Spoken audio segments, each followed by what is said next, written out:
Здравствуйте, друзья! Славянские праздники августа. Как и многие христианские торжества, августовский Спас есть не что иное, как цикл праздников, посвященных славянскому дождь-богу. Именно его славяне считали Спасом, то есть спасителем, дающим людям жизнь и благополучие.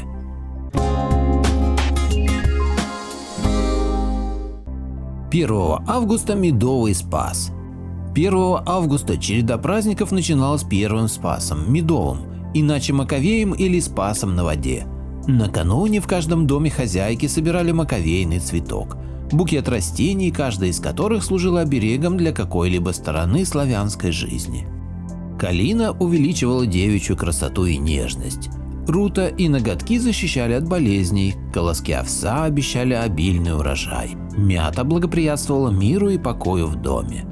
Обязательной частью букета были маковые головки. Собранные растения увязывали красной лентой и в день праздника освещали на капище, а затем берегли пуще глаза целый год. Маковейник считался очень мощным семейным оберегом от несчастий и болезней. Высушенный букет обычно ставили на подоконник, там он и красовался до следующего Маковеева дня. Другое название праздника – Медовый Спас, поскольку в этот день пасечники традиционно приступали к сбору меда. Считалось, что с этого дня пчелы больше не собирают с цветов мед, и соты в ульях наполняются до краев. Иными словами, приходило время собирать сладкий урожай, освещать его и до отвала угощаться любимым славянским лакомством. Наши предки, впрочем, не только пекли медовые пироги и пряники, но также варили из меда хмельную медовуху, которая использовалась как праздничный напиток. Кроме того, медовуха служила лекарством, ею лечили простуды и некоторые другие хвори. Еще первый Спас называли мокрым, потому что в этот день, по мнению наших предков, приобретала уникальные свойства вода. В Спас на воде непременно полагалось искупаться в реке, озере или пруду. Считалось, что в праздник вода обретает целительную силу. Она смывала грехи, болезни и злые наговоры, и на целый год придавала людям здоровье и силы. Именно в это время хорошие хозяева звали волхвов на освящение новых колодцев и очищение старых. От этого вода теряла всю отрицательную энергию и наоборот становилась проводником добрых сил природы. После Маковея купаться было уже не принято, поскольку лето близилось к концу. И те, кто все же решался поплавать в озере или реке, мог заболеть либо даже утонуть.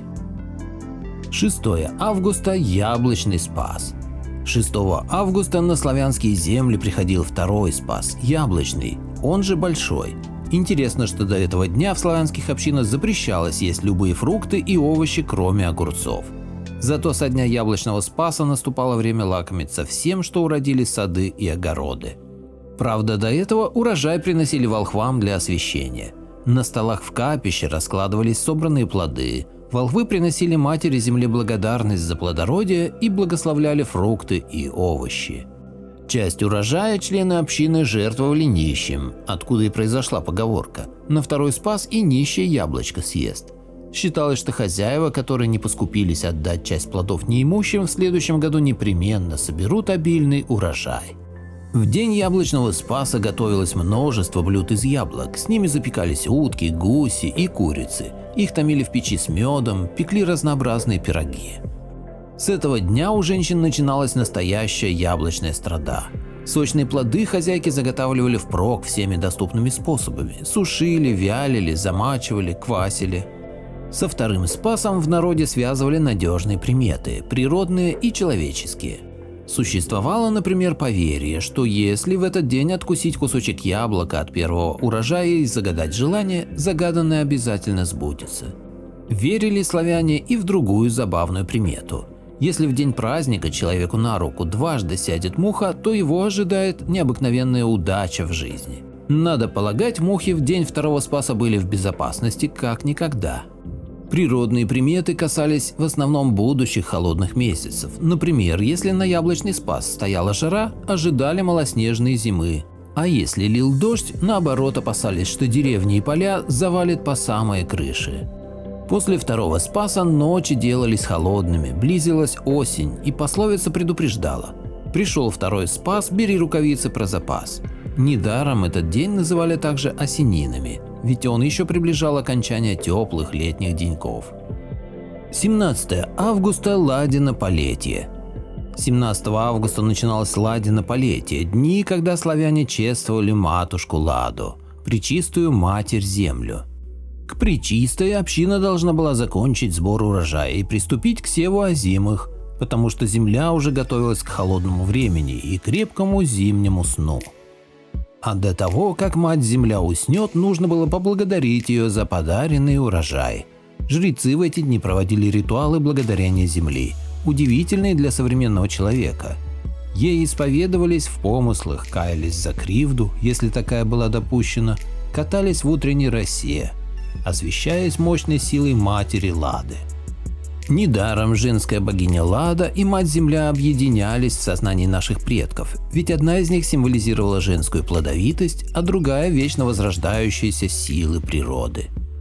И когда она щедро одаривала людей своими плодами, самое время было выказать ей почет и уважение. В день первой Пречистой начинали заготавливать калину, особое растение. Славяне почитали ее не только за отменно вкусные ягоды, которые использовались в наливках, вареньях при лечении простуд, но также за ритуальную роль в свадебных и похоронных обрядах. В семьях, где входили в возраст юные невесты, активно запасались калиновыми гроздьями, поскольку каждому было известно, туда, где под крышей развешаны пучки калины, можно смело являться со сватами. Коллективные походы девушек за калиной устраивались на Ладина-Полетие едва ли не каждый день. Это простое хозяйственное занятие в среде веселой молодежи превращалось в настоящее приключение.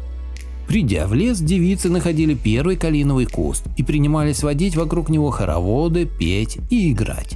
Лишь потом наступала пора сбора ягод, из которых первые следовало съесть немедленно, а пока жуешь их, загадать и на суженого. Юноши в это время устраивали засаду на полпути от деревни, и едва сборщицы ягод приближались, пугали их и пытались отобрать полные корзинки. В процессе перепалки молодежь разрисовывала друг другу лица ягодным соком, что служило признаком взаимной симпатии. Затем все вместе возвращались в село, и девушки отдавали собранную калину матерям, а те говорили: «Будь, доченька, и ты красной и здоровой калиной, непорочной и чистой к венцу». Несколько веток с ягодами развешивали в доме, а остальное помещали под крышей, как знак, что в доме есть невеста. С этих дней начинались по деревням сговоры, смотрины до обручения, чтобы осенью играть свадьбы, чтобы не прерывалась живая нить жизни в славянских племенах. 18 августа – Хлебный Спас. На следующий день после Пречистой праздновался последний, третий Спас. У него также было несколько названий. Звался он Хлебным, Ореховым и Холщовым. В Хлебный Спас пеклись хлеба из муки нового урожая. Тесто на каравай замешивали старшие женщины в роду, заговаривая одновременно всех домочадцев на здоровье. Хлеба пекли в основательно протопленной печи. Если они хорошо поднимались, считалось, что болезни целый год будут обходить дом стороной. Готовые караваи относили для освящения к волхвам, и лишь после славлений, в которых принимала участие вся община, наступало время семейного застолья. Глава семьи благодарил богов за обильный урожай, а затем проводился ритуал угощения первым хлебом. Старший мужчина в роду должен был угостить самого младшего мальчика, чтобы род не прервался, и произнести при этом: «Боги дали урожай богатый, пусть пребудут все дети рода нашего во здравии и сытости». После этого вся семья приступала к угощению. На столы в третий спас ставились хлеб и пироги из новой муки, яблоки, мед, орехи, мясные и рыбные блюда. Считалось, что нужно отведать хотя бы понемногу от каждого блюда, и тогда удача, здоровье и благополучие никогда не покинут дом. Другое название третьего Спаса – Спас на холсте или Холщовый – было связано с тем, что на этот день обычно назначались ярмарки, где бойко торговали полотном и холстами. И если уж член славянской общины попадал на торжище, полагалось прикупить хоть что-то, иначе он рисковал весь год провести в нищете. Еще третий Спас называли Ореховым, поскольку к этому времени как раз поспевали орехи. Интересно, что из орешника славяне делали банные веники. Согласно поверью, такой веник моментально выгонял из тела любую хворь. Вот только хранить их следовало отдельно от других веников, чтобы не потеряли свою чудесную силу. По народной примете, обильный ореховый урожай обещал, что на будущий год также хорошо уродится на полях рож. Другая примета обещала, что если улетели в теплые края последние стаи журавлей и ласточек, то к покрову уже ударит мороз. Если же август оказывался богат на грозы, осень ожидалась долгая и теплая. Последний спас означал, что до осени осталось совсем немного, да и холодные зимние дни тоже не за горами.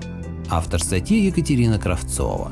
Благодарю всех, кто подписался на мой канал и смотрит мои видео. Ссылка на статью в описании. Поделитесь моим видео в соцсетях с родными, друзьями и знакомыми.